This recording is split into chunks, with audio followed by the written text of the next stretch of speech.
I resigned from the board because I was no longer comfortable serving on a board where there were so many people who were not island people. And the final straw really was when the chair decided to appoint one of those non-island people as the vice chair of the board. I thought that was wholly inappropriate.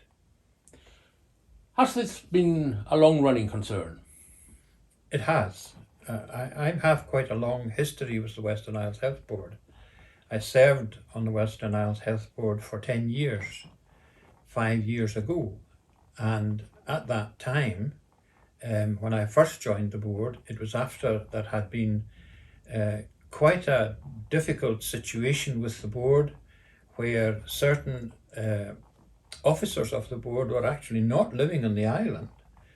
And they were flying in every Monday and flying out every Friday. Councillor Angus McCormack and I took exception to that, and we pursued the matter, and eventually the board was rationalised, and it was under the chairmanship of Councillor Angus McCormack that matters were taken forward.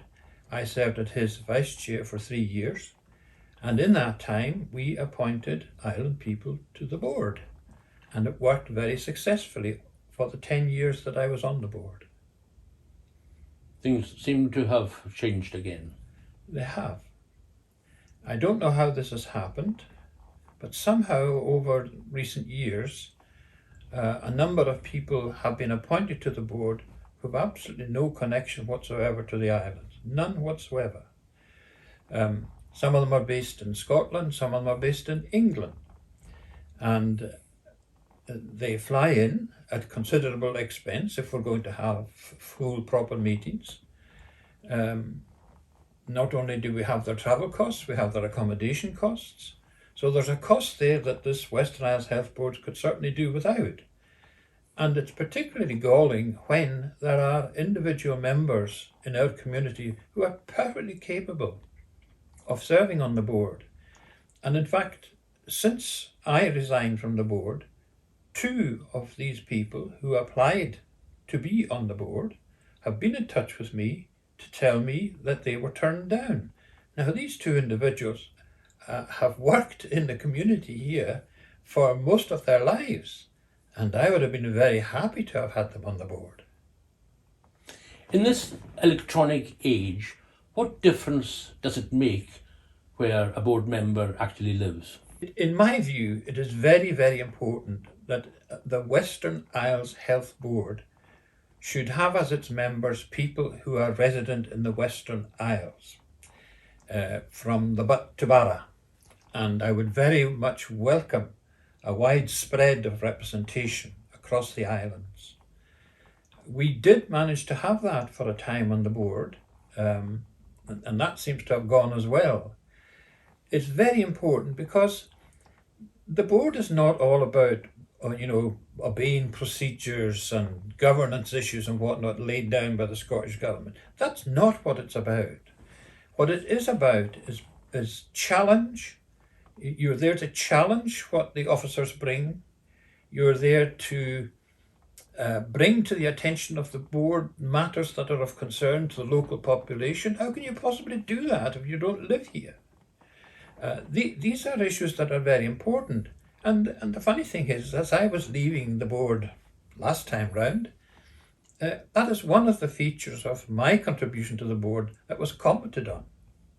The board says they're doing nothing wrong. They make their recommendations, and the Scottish Government has thought to rubber stamp their appointments, so they are following procedure. Well, that's probably quite correct. They are following procedure. My argument is that the procedure is completely wrong and that the Scottish Government have got it completely wrong. But then, of course, the Scottish Government runs health from Edinburgh, and that is not good for us, and it's not good for anybody anywhere in Scotland, to be honest. The Scottish Government should allow the island people to have as much autonomy over their own affairs as can possibly be organised. the same malaise is affecting the work of the Cllr. There's far too much government interference in what we're doing. The principal interference, of course, is to withdraw resources from the Cllr, and that is a very serious matter. That was recently pointed out by one of the national organisations that investigates and looks after the financial situation with regard to the Cllr as coming to a sum of £20 million. Now, what could we have done in the islands if we had had that £20 million?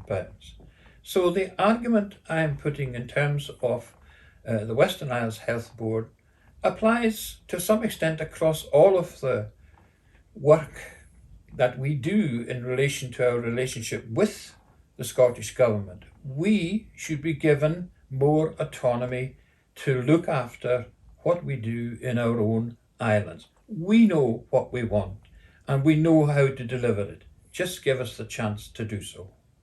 And as far as the makeup of the board is concerned, what would you like to see happen? I would like to see all of the board members being from the Outer Hebrides.